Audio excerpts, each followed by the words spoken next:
Okay, here's a possible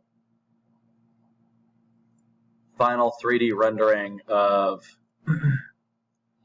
the cabinets. Let's start on the sink wall.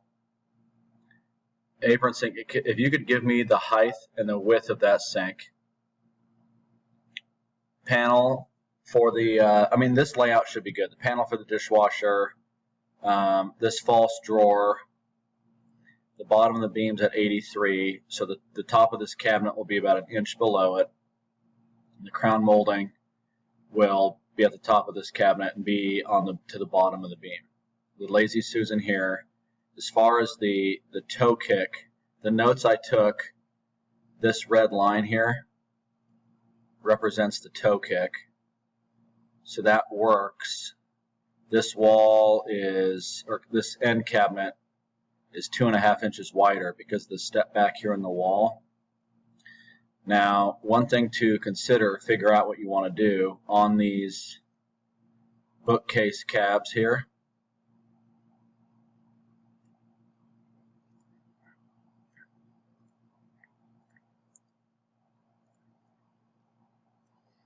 Because the front of these are flush.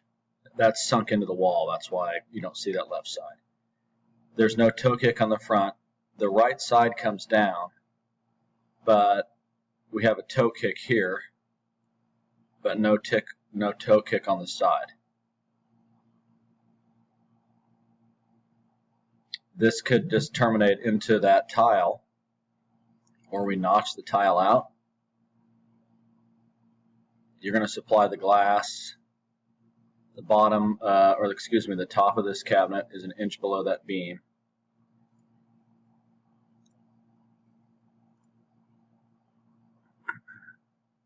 Open. This looks like 3 drawers. These are the inside widths. This opens as a door. This is the slab side of that bookcase. This red line is the toe kick for the depth of that toe kick, so that works out. The range wall,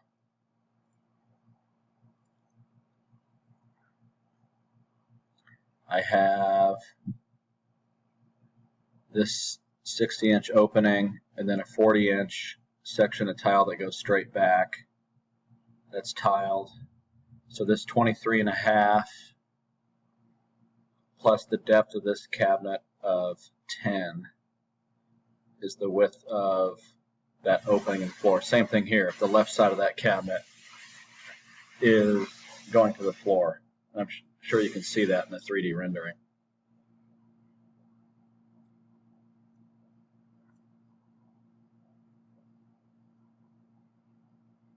Right here. This cabinet will be between those columns. And we have a note here.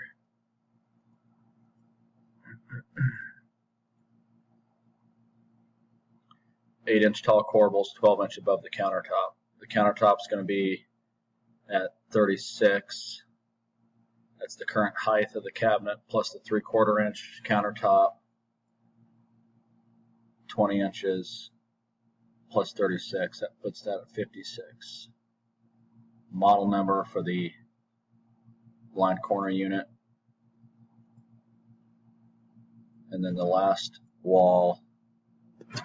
The beam is 80 inches off the floor, so this cabinet's been shortened to 1/4 inch below it. Sub-zero. Need the model number for this, please. The pantry cabinet. Ceiling height. Yeah, this wall height. 89.5, so that's not. This is an old note. The Lazy Susan.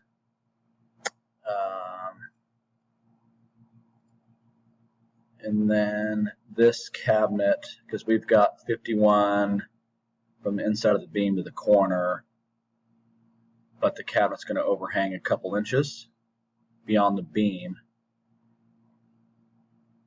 but the beam also comes out 2 3/8, so that's why we have this outset here. But this is the layout, and I have some notes for this toe kick layout. I have this 66-inch opening in the tile, but it's partially covered. If you could give me the width of the opening of the tile here and the depth of it on this side. The other numbers I have, but those are the two I need to tune this in. But the toe kick, let's see if we look at it in this view. You can see the red line here, and then this is the toe kick, so that lines up pretty good. This is the face of that cabinet. This is the cutout of the travertine, but there's the toe kick would step out right here. This toe kick layout is good. Just need the depth right here and the width here. But I'll send you these elevation views again if you want to go over them one last time. Make sure we've got everything. All right, thank you.